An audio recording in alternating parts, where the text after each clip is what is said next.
Hello and welcome back to JJ Painting. I am JJ and today we're going to keep with a more casual format and we're going to talk a little bit more about taxes in the grim darkness of the far future. I know, but I just want to have a little chat about this just because I think it's quite fascinating personally. And to accompany this fascinating topic, and I genuinely mean quite fascinating, we are going to be painting a Primaris captain in Phobos pattern armor. I nearly said Gravis, but Gravis or Gravis is a different type of armor entirely.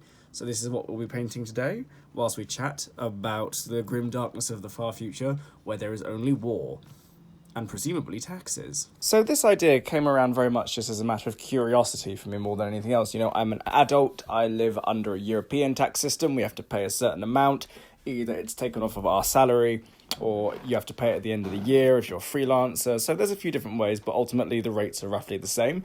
And I speak to people from around the world. I've got friends who live, I think I've got a friend in Chile who does a different thing, someone in America who has a different system that they work under, and someone who I think now lives in Malaysia, and they all have different tax systems in those countries to me. So I then got to thinking, how does this work? If you're an intergalactic empire, how does that even begin to function? Huge questions there, massive, and I'm fairly certain you could probably create and publish an entire series of books all about this. And, you know, if you're up for that sort of thing, Black Library, hit me up.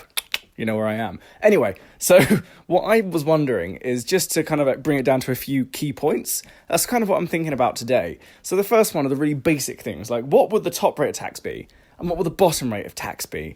And I know that in some of the Black Library novels, and I think in some of the old codexes, they do kind of go into what currencies they have in the Warhammer 40,000 universe. So you kind of get an idea of what they are and sort of what they're worth. And obviously there are some people who are basically working as indentured servants, so they are basically just paid in their food and they're given somewhere to live, and that's pretty much it. But for those people who are being paid, how do they pay and how much do they pay in taxes? Is it a bit like, you know, some places where the bottom rate of tax is between 20% to 15%, depending on where you are in the world, and the top rate of tax is about 70%, depending on where you are, which is absolutely insanely high, and I didn't know that. I know that in the Second World War, I think some people were on the hook for nearly enough 90% of what they earned, which is a huge amount. I know, you know, without trying to get too political about it, people talk about taxes nowadays, and some people should pay more, some people should pay less, and that's kind of interesting as well to when you think about it. So who pays and how much do they have to pay? So, like, if you're a guardsman in the Warhammer 40,000 universe, or just an ordinary working person in a factory, or in the fields, or in an office somewhere, I assume they have offices in the 41st millennium, you know, they've got big double-headed eagles all over them, obviously, and press the Emperor every half an hour. But, you know, they've probably still got them. I imagine, I assume, you know, if I'm wrong, someone tell me in the comments. But, you know, how much are those guys paying in taxes? You know, what's their tax rate? And do they have to pay national insurance? Do they have to pay galactic insurance, I suppose? What would that be as well? And is there a pension plan? How does this work? This is fascinating. Could you imagine being the clerk and just looking through that? Like, you're working for a galactic empire, organising the tax system, but also you get to see all the pension plans of everyone in the galaxy. That's insane. And that brings me on to my next point, is that obviously, you know, we are a single orb species. You know, all humanity, apart from a few astronauts, live on planet Earth, but those astronauts, you know, were born on planet Earth, they were educated and raised on planet Earth. But the difference here is that, you know, we have, you know, generations, thousands of years of humans not living on planet Earth. But now most of them are part of this one big empire, one big collective organized civilization in a way. And how does that work when it comes to administering the tax system? I know, like, the really boring start would be, okay, so probably there's some kind of localized system where planetary governors or maybe even continental governors collect the taxes, and at that point they're probably a sum of it is probably, you know, sent back to Terra, to the, you know, centralized authority on Earth, and they probably get to keep some for their own use on that planet, a bit like how in the UK we have our councils, and the council tax basically is the budget for each council. So that's maybe how they work, but then do they have a different system maybe? And how does that work, especially when you've got some planets which are entirely dedicated to agriculture, and some planets which are entirely dedicated to industry and manufacturing? And I know that, you know, again, there are countries that have to do a bit of everything on planet Earth, and obviously they're all administered separately. But when you have an entire planet, so imagine a planet the size of Earth, same population, but a single centralized government managing probably most of the planet, and it's all agriculture. And then the next planet over is all industry, and the next planet over is, you know, all administration buildings, because there are a couple of planets, incredibly, which are just hive cities, like these massive mega cities that cover most of the planet. And the people who work there are largely, effectively, the entire service sector for a star system, which is amazing. So if you live in, somewhere like the US or most places in Europe or Australia or China, then you probably know that you have massive cities and then miles and miles of land which is devoted to agriculture or to industry. But imagine having separated by planets or by continents. That's insane. But then again, the administration of that is something even more interesting to me, just because you're then going, how does a whole planet of agriculturalists pay for things? Because all they're doing is producing food. You imagine there's probably some kind of bartering system maybe, where, the industrial planets provide the agriculturalists with the machines, the agriculturalists feed everyone else, and then you've got, the clerk planet clerk, or planet administration, the administrator's planet, as you could call it, or Karen planet, as someone once told me. I think it's kind of in that lead. No, I'm joking. I actually know someone called Karen. She's a really lovely, really nice person. Genuinely, I only know one Karen, but she's absolutely wonderful. But she agrees with the Karen thing, which is a bit weird. Anyway, but that's kind of how I imagine it would work out when you've got all the different sectors all fulfilling that. So I suppose maybe at that point it's kind of like barter. But then again, you probably still need something to send back to your centralised government on Earth. Fascinating. It really is fascinating. And if you're finding this as fascinating as I am, please leave something in the comments saying as much. So that brings me to my next point. So we have this big galaxy-spanning empire. We have people in all sorts of jobs, from people who are working in, the factory floors, people who are working in agriculture, but then you've got planetary governors who are probably earning way more than anyone else. But then you go to those other groups, those different groups that are a bit more specific to the Warhammer 40,000 universe. That's when we get to things like the Space Marines and the Assassins and the Inquisition and the Titan Legions and the Adeptus Mechanicus. Where do they fit into this structure? And then you have to take into that, before I get into that, you got to remember is that it takes decades to get between worlds. There's this thing obviously called the warp, which you kind of go into. It's a bit like hyperspace, but with, demons living inside it. So if you want to get from one part of the galaxy to the other part of the galaxy, you have to go through the warp. But sometimes ships get lost, they get taken over by demons, or something happens with the engine, and you end up, jumping into the warp, into hyperspace, if you will, in 1 year, and then you re-emerge from the warp 10 years later.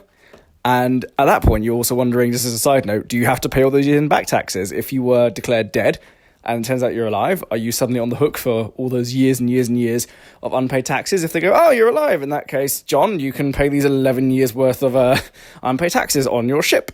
I mean, that's probably a bit of a really shitty thing to have to go through, but at the same time, I can kind of imagine the system being a little bit like that. Horribly unfair to people who everyone thought was dead for a decade and a bit. But anyway, getting back to the other point I had, is that when you've got these groups, so you have the genetically engineered super soldiers of the Space Marines, do they have to pay anything in taxes, or are they exempt? Do they not have to pay taxes because they're basically genetically engineered super soldiers bred only to fight and kill for the Imperium? Very noble goal. And at that point, you kind of think to yourself, fair enough, maybe they shouldn't have to pay taxes. They've literally given their bodies over to keeping humanity alive and going. So maybe, a bit of tax exemption from them, maybe it's cool, maybe. But if not, then how much would they? Would they be in the top rate taxes, or would they be in the bottom rate? Because, all they do is fight. They don't really get much downtime, so they're not expected to spend much in the economy. This is fascinating. This is really fascinating. And then you kind of think about how big space is as well on top of that. And you factor in, how long does it take for your tax bill to get sent from one place to another? And if you're, in space for most of your life, do you have to pay taxes the second you get to port? And if you miss, your payment deadline, could you just, I imagine that you could probably just jump into space and just go live on another planet. But then do the intergalactic auditors could you imagine that for a second? An intergalactic auditing agency. That must be one of the most terrifying things in the galaxy if they come after you. Because I know that there's the Inquisition, which is all about, keeping, the faith in the Emperor alive and well.